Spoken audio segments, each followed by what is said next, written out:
আজকে থেকে 1450 বছর আগে নবী মুহাম্মদ সাল্লাল্লাহু আলাইহি ওয়াসাল্লাম একদিন মসজিদে বসেছিলেন। এমত অবস্থায় একজন আগন্তুক মসজিদে প্রবেশ করলেন, যার শরীরে ধবধবে সাদা পোশাক ছিল এবং যার চুলগুলো প্রচণ্ড রকম কালো ছিল।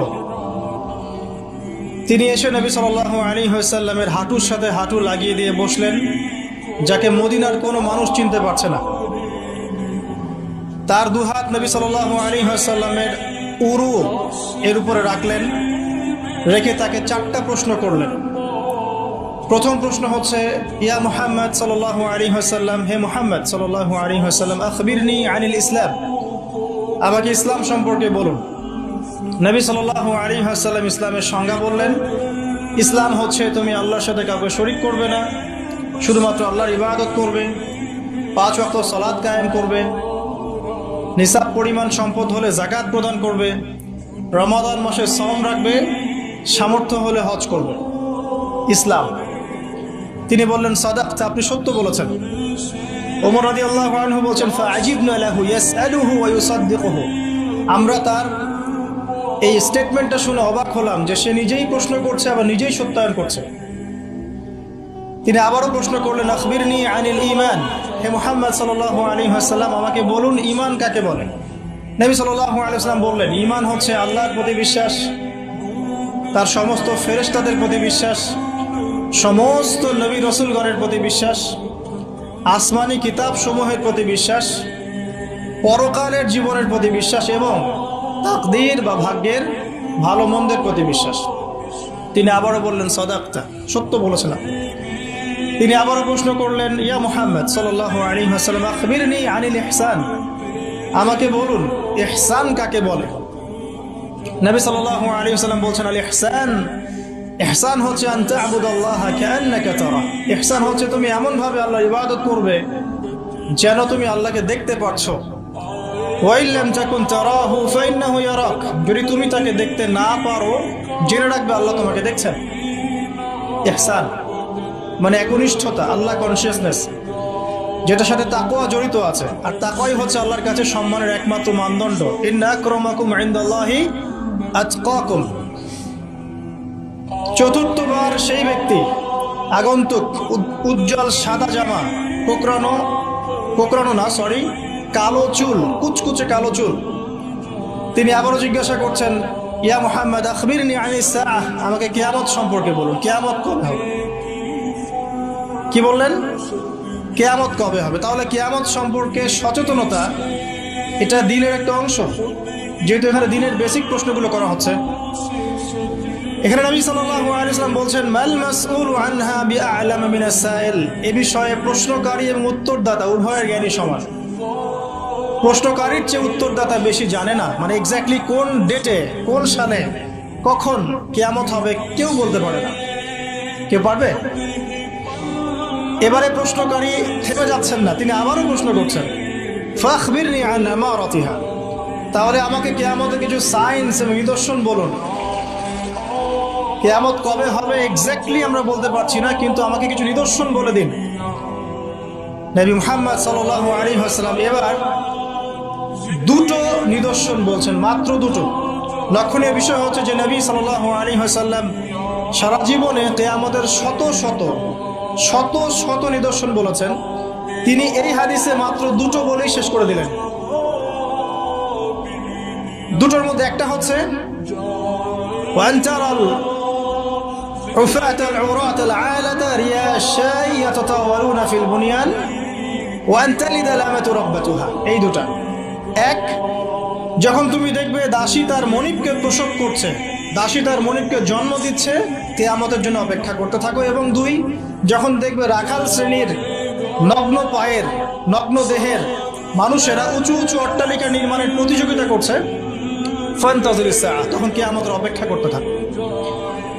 লক্ষণীয় বিষয়, নবী সাল্লাল্লাহু আলাইহি ওয়াসাল্লাম সারা জীবন শত শত আলামত বলেছেন কিয়ামতের, কিন্তু এখানে মাত্র 2টো।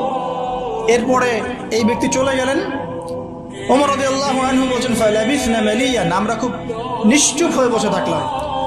এরপরে রাসূল সাল্লাল্লাহু আলাইহি ওয়াসাল্লাম বলছেন, ইয়া ওমর, হে ওমর, আতাদরি মানি সাইল, তুমি কি জানো এই ব্যক্তি কে ছিল প্রশ্নকারী?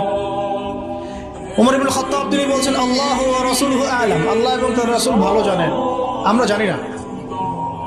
এবারে নবী সাল্লাল্লাহু আলাইহি ওয়াসাল্লাম অ্যানসার করছেন, ইন্নাহু জিবরিল, এই ব্যক্তি ছিল জিবরাইল আলাইহিস সালাম। আতাকুম ইউআল্লিমুকুম দীনাকুম, তিনি এসেছিলেন তোমাদেরকে তোমাদের দিন শেখাতে। আতাকুম ইউআল্লিমুকুম দীনাকুম, তিনি এসেছিলেন তোমাদেরকে তোমাদের দিন শেখাতে, তিনি নিজে শিখতে আসেন নাই, তোমাদেরকে তোমাদের দিন শেখাতে তিনি এসেছেন। তাহলে দিনের বেসিক 4টা প্রশ্ন আমরা পেলাম। আর বলে রাখি, এই হাদিসটা সহিহ মুসলিমে আছে, মিশকাতে আছে, এবং এই হাদিসটা নবী সাল্লাল্লাহু আলাইহি ওয়াসাল্লামের জীবনের শেষের দিকে হাদিস, প্রথম দিকের নয়, জীবনের শেষের দিকে নবী সাল্লাল্লাহু আলাইহি ওয়াসাল্লাম এখানে দিনের বেসিক 4টা প্রশ্নের উত্তর দিয়েছেন। ইসলাম কাকে বলে আমরা জানলাম, ইসলামের 5 পিলার, কালিমা, সালাত, সাওম, যাকাত, হজ। ঈমানের 6 পিলার, আপনারা জানেন এটা, আল্লাহ বিশ্বাস, ফেরেশতা, নবী রাসূল, আসমানি কিতাব, তাকদীর এবং পরকাল।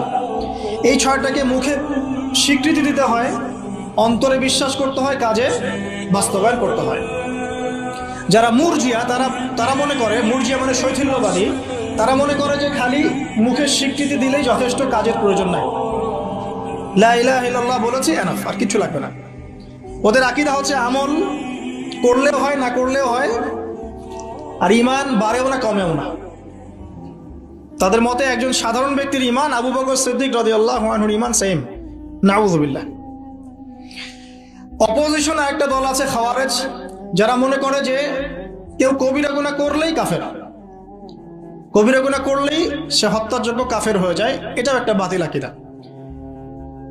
মূল বিষয়টা হচ্ছে যে ঈমানের জন্যে স্বীকৃতি এবং এই যে মনের বিশ্বাস, এটা হচ্ছে মূল শেকড়, আর আমল হচ্ছে ফুরু, মানে শাখা প্রশাখা।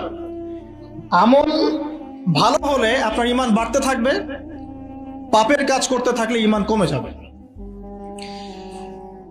তারপরে বেসিক একটা প্রশ্ন, ইহসান কাকে বলে? নবীজি উত্তর দিলেন, এমন ভাবে আল্লাহর ইবাদত করবে যেন আল্লাহকে তুমি দেখছো। এই চেতনা নিয়ে যারা ইবাদত করতে পারে তারা ইহসানের মধ্যে আছে। এর সাথে কিন্তু তাসাউফ শব্দটা জড়িত আছে, আল্লাহর মারিফতকে বুঝতে পারা। আর এখন কিন্তু তাসাউফ একটা ফরগটেন প্যাথ, এই রাস্তায় কেউ চলতে চায় না এখন, বরং তাসাউফের নামে অনেক কিছু বিকৃতি হয়েছে দিনের মধ্যে, এদিকে অনেকে নিজেদের দর্শন হারিয়ে ফেলেছে। কিন্তু তাসাউফের একটা পরিশুদ্ধ রূপ কিন্তু আছে, এমন ভাবে আল্লাহর ইবাদত করো যেন তুমি আল্লাহকে দেখছো, আল্লাহকে ফিল করা, মারিফত অর্জন করা। আর চতুর্থ প্রশ্ন করেছেন, কিয়ামত কবে হবে? জীবনের শেষের দিকে নবী সাল্লাল্লাহু আলাইহি ওয়াসাল্লাম ইসলাম শেখাচ্ছেন, তার মধ্যে কিয়ামত কবে হবে প্রশ্নটাকে তিনি রেখেছেন অত্যন্ত গুরুত্বের সাথে। কারণ তিনি বলছেন, আমি জানি না কবে কিয়ামত হবে। প্রশ্নকারী উত্তরদাতার জ্ঞান সমান। আবার প্রশ্ন করা হচ্ছে, তাহলে আমাকে জানাই দেন আলামত কি কি। তার মানে বুঝতে পারলাম যে আমরা যারা 1450 বছর পর হাদিসটা শুনছি, তাদের কিয়ামত সম্পর্কে সচেতন থাকা উচিত কিছুটা। এটা 1450 বছর আগের হাদিস, তখন তারা এগুলো সম্পর্কে সচেতন ছিলেন।